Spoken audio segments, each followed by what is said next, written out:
Amén. Dios los bendiga, mis amados hermanos. Creo que están cansados, ¿verdad? Las justas aplauden. ¿Qué pasó, hermano? Tienen que levantarse con más fuerza, con más ganas a través de la oración, con gozo, recordando que el Señor nos escucha, ¿verdad? Porque somos sus hijos. Bien, ya que la hora avanza, vamos a continuar con la serie de Apocalipsis. Apocalipsis capítulo 2, verso 8. El día de hoy vamos a estudiar a la iglesia de Esmirna. Estamos grabando ya el 7º video de esta serie sobre Apocalipsis. Amén. Apocalipsis 2:8. Un saludo cordial siempre a todos los hermanos y amigos que siempre nos están sintonizando a través de las redes sociales. Dios los bendiga de todo corazón. Bien, nos ponemos en pie en reverencia a la palabra. Gloria a Jesús. Amén. Nuestro hermano Jaime me puede traer por favor agua, si hubiese. Apocalipsis 2:8. La palabra siempre se va a leer para la gloria del Padre que nos creó, gloria del Hijo que nos salvó y la gloria del Espíritu Santo que está presente en la iglesia de Cristo. Dice, palabra de Dios es eso. Y escribe al ángel de la iglesia en Esmirna, el primero y el postrero, el que estuvo muerto y vivo, dice esto: yo conozco tus obras y tu tribulación y tu pobreza, pero eres rico, y la blasfemia de los que se dicen ser judíos y no lo son, sino sinagoga de Satanás. No temas en nada lo que vas a padecer. He aquí, el diablo echará a alguno de vosotros en la cárcel para que seáis probados y tendréis tribulación por 10 días. Sé fiel hasta la muerte y yo te daré la corona de vida, de la vida. Que el que tiene oído oiga lo que el Espíritu dice a las iglesias. El que venciere no sufrirá daño de la segunda muerte. Vamos a orar. Bendito sea tu nombre, Padre mío, Dios de la gloria. Gracias te damos de todo corazón, Padre mío, por este beneplácito que nos concedes en esta hora de haber tomado tu palabra y dado lectura, Padre bendito. Háblanos, Señor Dios mío, por medio de la misma, que tu palabra, Señor Dios mío, sea un rema para nuestra vida. Señor, abre nuestro entendimiento, que tu palabra penetre en lo más profundo de nuestro corazón, eterno Dios, en esta hora, para que nosotros podamos aprender, Señor Dios mío, entender, aprender, y podamos, Señor Dios mío, enseñar también, porque es nuestro deber, bendito Dios, como hijos tuyos, de enseñar correctamente tu palabra. Padre mío, reprendemos todo espíritu contrario, bendito Dios, reprendemos, bendito Dios de la gloria, todo espíritu de brujería, de satanismo, Padre mío, que ha sido lanzada sobre tu iglesia, sobre tus hijos, Padre mío, declaramos inoperante todo poder del diablo. Señor Dios mío, tú tienes todo el poder, que la sangre de Cristo, Padre mío, limpie, Señor Dios mío, a tu pueblo en esta hora, nos redima cada día, bendito Dios, y tu palabra, bendito Padre, sea, Señor Dios mío, en nuestros corazones, dándonos aliento, vida, para poder seguir adelante. En el nombre de Jesús declaramos tu victoria. Amén, amén y amén. Tome asiento, mantenga la Biblia abierta. Gloria a Jesús, saque su cuaderno, ¿sí? Y vamos a continuar con la enseñanza. Bien, habíamos estudiado la iglesia de Efeso, habíamos visto muchas virtudes de la iglesia de Efeso, hemos acabado el estudio de la iglesia de Efeso. Entonces yo quisiera hacer una pregunta a la iglesia, los que han estado en los 4 o 5 videos que grabamos de esta iglesia. ¿Cómo podríamos catalogar a la iglesia de Efeso? ¿No? Según todo lo que hemos leído y estudiado de Efeso, para poder definir, ¿no?, a cada iglesia con una frase o con unas palabras sobre cómo era la iglesia de Efeso.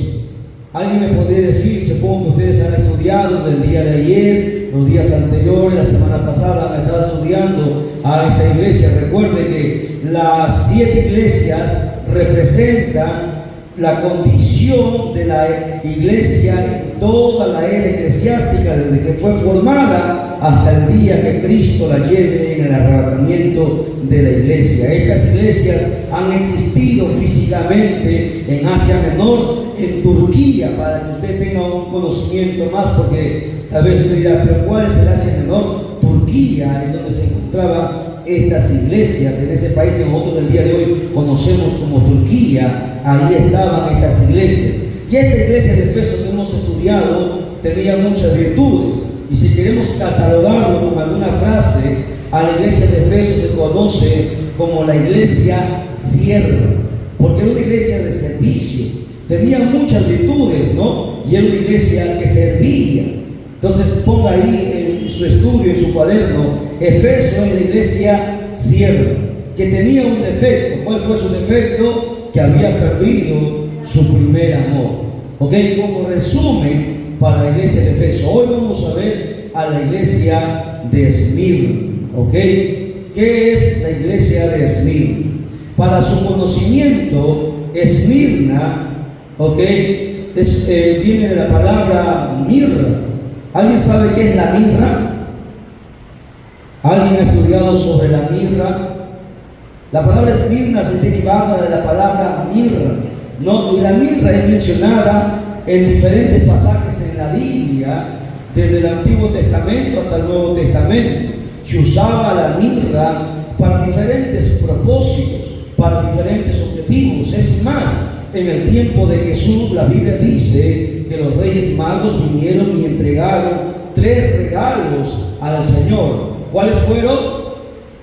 ¿Alguien se acuerda de los regalos que le entregaron al Señor cuando Él nació? ¿Qué regalos fueron?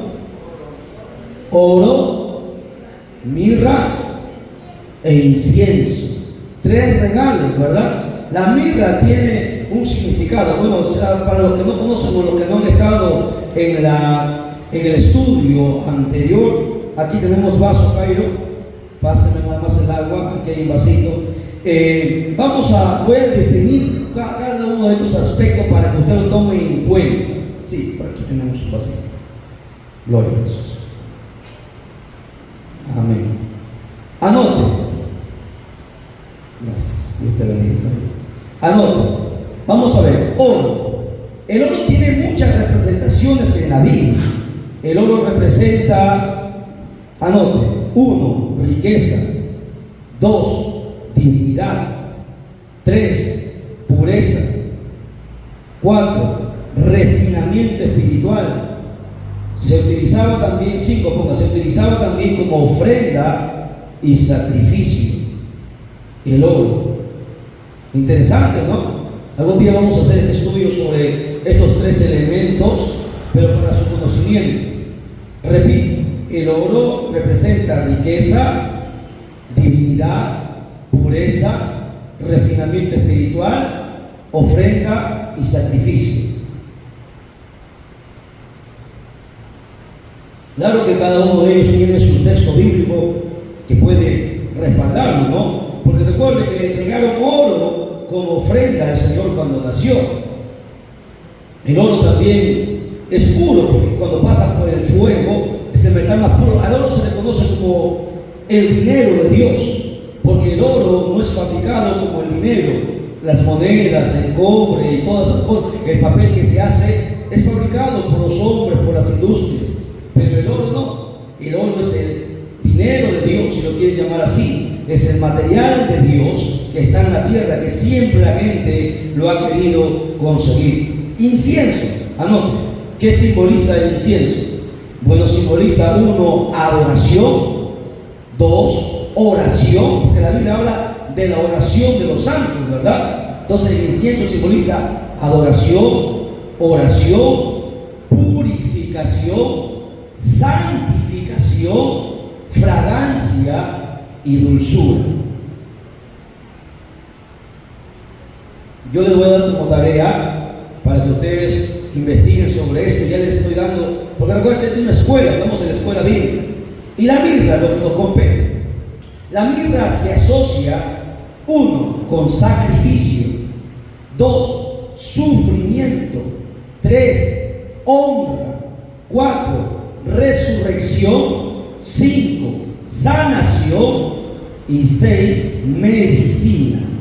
Repito, mirra, sacrificio, sufrimiento, honra, resurrección, sanación y medicina. ¿Ok? La iglesia de Esmirna, recuerden, proviene de la palabra mirra. Por eso estamos haciendo este hincapié en estos elementos que la Biblia lo menciona. ¿Por qué sacrificio? Cuando en el Antiguo Testamento o en el Nuevo Testamento, cuando alguien iba a ser sacrificado, cuando alguien iba a ser embalsamado, se usaba la mirra. La mirra tenía diferentes propiedades. La mirra era como una especie, se usaba también como anestesia. Por eso que se asocia con el sacrificio. A Jesús, escuche bien, cuando Jesús fue crucificado, se le ofreció, ¿qué se le ofreció a Jesús? Que tomase vino mezclado con mirra. ¿Para qué? Para que no sintiese el dolor que le iba a padecer. Pero Jesús, dice la Biblia en el libro de Marcos, no quiso tomarlo, porque Jesús quiso asumir todo el dolor, porque era necesario asumir ese dolor para que los seres humanos, para que la humanidad pueda, hermano, alcanzar misericordia y el perdón de Dios. Por eso que la mirra está asociada al sufrimiento. La mirra también, hermano, se asocia a lo que es honra. Recuerde que cuando se acercó Nicodemo, cuando se acercó, hermanos, a Jesús, le trajo también mirra, porque la mirra significa honra. Nicodemo se acercó y le dijo: te conocemos como un maestro, ¿no? Nicodemo fue a buscar de noche a Jesús y él lo reconocía, lo honraba, porque nadie hacía las señales que él había hecho. Por eso que la mirra está asociado a la honra también. ¿Ok? ¿Qué más? Resurrección. ¿Por qué resurrección? Porque cuando a Jesús, recuerde, cuando después que lo bajaron, lo envolvieron y lo utilizaron también mirra, porque la mirra está asociada a la resurrección. Los egipcios también, los faraones, se enterraban con mirra en su cetro, en su ataúd, como usted lo pueda llamar. Ahí ellos se enterraron con sus objetos más preciados y arrojaban mirra, porque ellos creían que volverían a encarnarse, volverían a nosotros tenemos otra palabra, no es encarnación, es resurrección, que es diferente, ¿no? Entonces la mirra también está asociada a la resurrección. Por eso hemos mencionado todos estos elementos. ¿Qué más? La mirra también era usada para la sanación de diferentes enfermedades. En el Antiguo Testamento, en los tiempos antiguos, la mirra tenía propiedades medicinales también. Entonces la mirra es muy importante para que usted tome conocimiento. Esmirna se cataloga, hemos dicho que Efeso, ¿cómo se le cataloga a Efeso? Como la iglesia, a ver, ¿la iglesia qué? Sierva. Entonces, según lo que hemos leído de la iglesia de Esmirna, ¿cómo podríamos llamarlo la iglesia de Esmirna? Como la iglesia sufriente, porque fue la iglesia que más sufrió cuando estuvo en pie. Y ya lo vamos a ver por qué. A esta iglesia, a ver, yo le hago una pregunta. ¿Cuántas iglesias se les lleva el mensaje? ¿A cuántas iglesias en el Apocalipsis? A 7 iglesias. Yo les pregunto, ¿había cuántas iglesias que estaban bien y cuántas iglesias de las 7 estaban mal? ¿Había 6 y 1? ¿Sí? O sea, 6 bien o 6 mal. 6 mal, que estaban mal, y 1 estaba bien. ¿Sí? Así es. ¿Cuál era la iglesia que estaba bien? Filadelfia. Pero es mentira. Habían 2 iglesias que estaban bien, no solamente Filadelfia. Usted, en lo que hemos leído, usted encuentra en lo que ha leído de Apocalipsis, el mensaje de Esmirna, alguna queja del Señor. El Señor la critica, la juzga. No, al contrario, a Esmirna se le elogia, no se le dice nada en contra. Y ese es el problema de muchos que vienen con solamente una iglesia fiel, la iglesia de Filadelfia. No, Esmirna fue mejor todavía que Filadelfia. Esmirna pasó lo que ninguna de las iglesias han pasado. Por eso que Esmirna no encontramos ninguna cosa que le falte, ninguna falta, solamente encomios, elogios de Esmirna, como lo vamos a ver en el estudio que vamos a aperturar en este momento. Y si usted se da cuenta, es el mensaje más breve, se dirige a la iglesia de Esmirna, porque no había faltas. A las demás iglesias sí se les detalla todas sus fallas, pero Esmirna no, es el mensaje más breve. Vamos a ver entonces a estudiar la iglesia de Esmirna. Primero, verso 8 dice: escribe al ángel de la iglesia de Esmirna. ¿Quién era el ángel? ¿A quién se estaba refiriendo? Al pastor de la iglesia de Esmirna. Muy bien, le dice: el primero y el postrero, o sea, ese es el Señor, el que estuvo muerto, porque recuerden, Jesucristo estuvo muerto. No es como en la canción que dice, ¿no? Jesucristo no ha muerto, Él está vivo. Esa es una blasfemia. Jesucristo sí murió, 3 días estuvo muerto. Era necesario que muriese. Y si usted dice Jesucristo no ha muerto, esa es una blasfemia. Si Jesucristo no hubiese muerto, no hubiese habido, hermano, salvación. Él tenía que morir y volver a resucitar. ¿Para qué? Para darnos vida eterna. Si Él no hubiese muerto, nosotros no tendríamos vida eterna. Entonces, decir que Jesucristo no ha muerto es una blasfemia. Y así hay muchas canciones que están erradas, hermanos, por desconocimiento de la Escritura.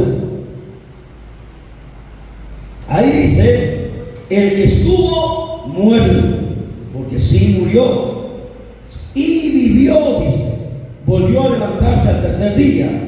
Dice esto, vamos a ver qué es lo que dice: yo conozco tus obras. Mire qué bonito. Esmirna no era cualquier iglesia.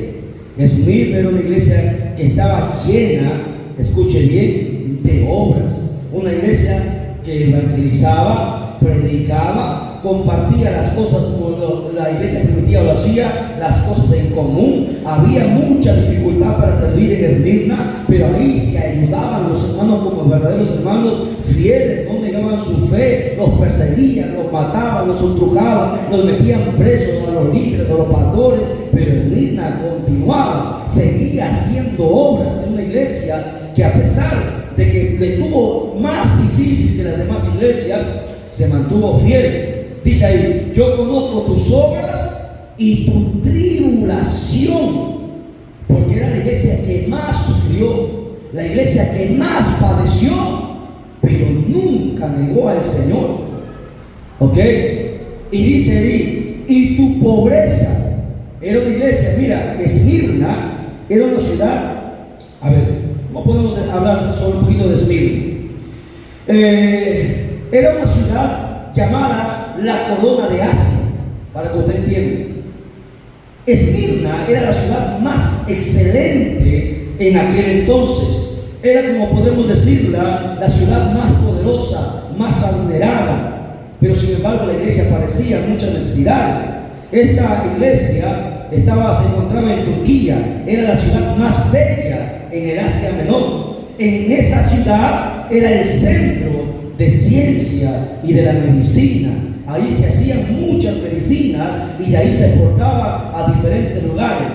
Siempre esta iglesia ha estado mencionada como la corona de aquel entonces. En esta iglesia, escuche bien, después de la muerte de Juan, el que escribe el Apocalipsis, tomó el control el pastor, un hombre llamado Policarpo. No sé si alguien ha escuchado de Policarpo. Era el pastor de la iglesia en Esmirna. Este hombre, Policarpo, a los 86 años, siendo el pastor, un hombre intachable, fue enterrado vivo delante de sus fieles por negarse a adorar al César como Dios. O sea, todos los pastores, los que han pastoreado esta iglesia, porque a todos los mataron, los persiguieron, los encarcelaron, pero esta iglesia se mantuvo ahí. A esta iglesia les apartaban de sus familias, los arrancaban. Esta iglesia fue la iglesia que más padeció. Por eso le dice Jesucristo: yo conozco tus obras, tu tribulación y tu pobreza, pero entre paréntesis le dice, pero eres rico, porque nadie había hecho más obras que la iglesia de Esmirna. Cualquier iglesia hubiese renunciado al ver que mataban a los pastores, mataban a los diáconos, los encarcelaban, los despellejaban, hermanos, los hacían tantas cosas, todo el mundo se hubiese desanimado. Pero Esmirna, en vez de desanimarse, mataban a uno, se convertían 10. Esmirna permanecía ahí. Hermano, la ciudad, toda la ciudad, hermano, era pudiente. Pero esa iglesia era una iglesia humilde. ¿Por qué? Porque odiaban a los cristianos de Esmirna. Los odiaban, no les daban trabajo, no les daban alimento, no les daban nada. Por eso era la iglesia que más sufrió. Pero el Señor le dijo, tú eres rico. Porque Esmirna no había hecho tesoros en la tierra, sino que los tesoros los estaba haciendo en los cielos. Por eso que el Señor le decía, pero tú eres rica. Y dice más, y yo conozco la blasfemia de los que se dicen ser judíos y no lo son, sino sinagoga de Satanás. Esmirna, la iglesia, los cristianos de Esmirna, no solamente lucharon contra el imperio romano, tuvieron que luchar contra sus propios hermanos los judíos, los que se supone que deberían apoyarlos. Los judíos los entregaban, los judíos, porque los judíos de aquel entonces odiaban a los cristianos, porque los judíos nunca aceptaron a Jesús como su Mesías. Los entregaban, los denunciaban, los calumniaban. Por eso aquí la Biblia dice, de los que se dicen ser judíos y no lo son. Por eso hay mucha gente que dice ser, pero no es. Es más, el apóstol Pablo escribe en Romanos capítulo 2, verso 28, que no es judío el que lo es externamente, sino aquel que lo lleva dentro del corazón. Estos judíos le hacían la vida imposible a los cristianos. O sea, los cristianos de Esmirna lo tenían bien difícil, hermano. Dios sabe. Si nosotros hubiésemos estado en esa época, estoy seguro que la mayoría hubiésemos renunciado a ser, porque aquí ser cristiano es hacer tus cosas en la vida diaria, ir a tu casa y venir a la iglesia. Qué bonito. Ahí no se podía ir a la iglesia. Ahí se hacían los cultos en las catacumbas, a escondidas. Si te chapaban yendo a la iglesia, te metían preso, te apartaban de tus hijos. Esa iglesia no la tuvo fácil. Por eso que el Señor destaca y la elogia. ¿Ok? Y en el verso 10 dice, no temas en nada a lo que vas a padecer. El Señor le había dicho que esa iglesia iba a padecer. El Señor ya le estaba profetizando lo que le iba a costar ser iglesia. Porque ser cristiano no es tarea fácil, hermano. Hay mucha gente que vive su vida cristiana tranquilo, no tiene problema con nadie. El cristiano, hermano, pasa de una prueba en otra prueba, pasa de una dificultad en otra dificultad. ¿Por qué? Porque el diablo se levanta contra nosotros y nos hace guerra una y otra vez. Vencemos al diablo, nos deja por un tiempo porque el diablo sigue analizando y vuelve a atacar. Así es la vida de un cristiano. No es siempre, hermano, todo sonrisa. Lloramos, sufrimos, hermano. A veces nos desesperamos, no sabemos qué hacer ante las circunstancias, ante las adversidades, porque ese es el camino del cristiano. Cuando tú ves que estás siendo probado, estás siendo atacado, es que tú sabes que realmente les estás haciendo frente al diablo. Por eso que el diablo te hace frente, se levanta en contra de ti para atacarte. Aquí el Señor lo dice, no temas en nada a lo que vas a padecer. Y le dice, he aquí el diablo echará a alguno de vosotros en la cárcel para que seáis probados y tendréis tribulación por 10 días. ¿Qué usted cree? O sea, qué bonito, ¿no? 10 días en la cárcel, eso no es nada. Cualquiera podría estar 10 días en la cárcel, pero no significa eso. Recuerde que la Biblia, hermano, se interpreta literal, figurativa y simbólicamente. Aquí no era literal. Cuando el Señor le está diciendo por 10 días, un día para el Señor es mucho tiempo. En la Biblia un día es 1000 años. En la Biblia un día puede ser una semana, puede ser un año, puede ser muchos años, porque para Dios no existe el tiempo. Vamos a demostrar cuáles fueron esos 10 días que el Señor le dice. Rápidamente, anote ahí porque ya la hora nos ganó.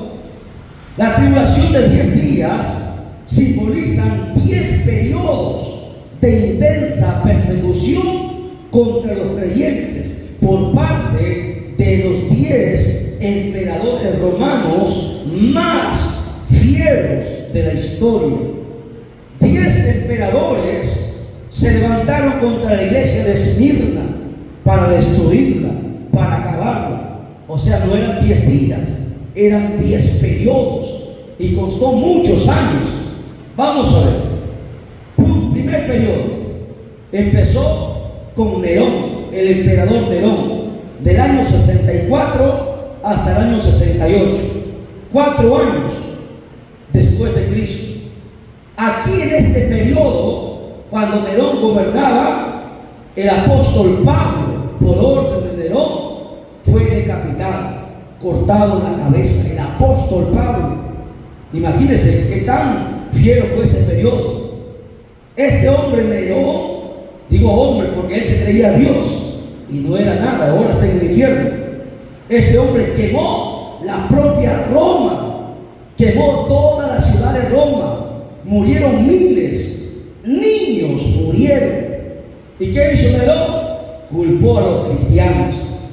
¿Y sabe qué pasó? La gente, cuando Nerón le dijo que los cristianos incendiaron Roma, la gente encontraban a un judío, lo golpeaban, lo descuartizaban, lo acribillaban. Hermano, hacían cosas. La gente cuando veían a un judío era como ver a un demonio y lo querían destruir, porque por culpa de supuestamente de los judíos, de los cristianos, habían muerto sus familiares, había sido quemada la ciudad de Roma. 4 años de intensa persecución. Esmirna la pasó. Nerón dijo que iba a acabar con los cristianos, iba a terminar con los cristianos. Los persiguió, los encarceló, los mató, pero no pudo destruirlos. La iglesia de Esmirna se mantuvo. Se escondieron, pero se mantuvo. Y Nerón cayó, murió. Pasó el primer periodo. El segundo periodo del emperador Domiciano, desde el año 95 después de Cristo hasta el año 96, este fue peor que Nerón. Aquí en este periodo fue Domiciano el que ordenó que el apóstol Juan fuese llevado encarcelado a la isla de Patmos. Siendo un anciano, él no tenía piedad de nada. Domiciano persiguió a la iglesia fieramente, los mataba. La iglesia fue perseguida. ¿Ok? Para que usted entienda, no fueron 10 días, hermano Wilmer, fueron 10 periodos que duró mucho tiempo. Pero esta iglesia sacó pecho, estuvo ahí dispuesta a morir por su fe. Hoy los cristianos les da una gripe, ya no van a la iglesia. Tienen un problema, se ahogan en un vaso con agua y ya no quieren estar en la iglesia. Pero a esta gente les mataban, les decapitaban, les quitaban a sus hijos e iban a los cultos. Estaban ahí. Era la iglesia que más sufrió. Amén. Ya nos ganó lamentablemente el tiempo. Nos hemos quedado en el segundo periodo. Vamos a continuar todo esto. Vamos a grabar un séptimo video de esta serie, la iglesia, hermanos, en el periodo de esta tribulación, en el mensaje a las 7 iglesias. Nos ponemos en pie, la obra del Padre, el Hijo y el Espíritu Santo. Gloria a Dios, gloria a Dios, gloria a Dios. Denle un fuerte aplauso a Jesucristo. Que Dios nos bendiga.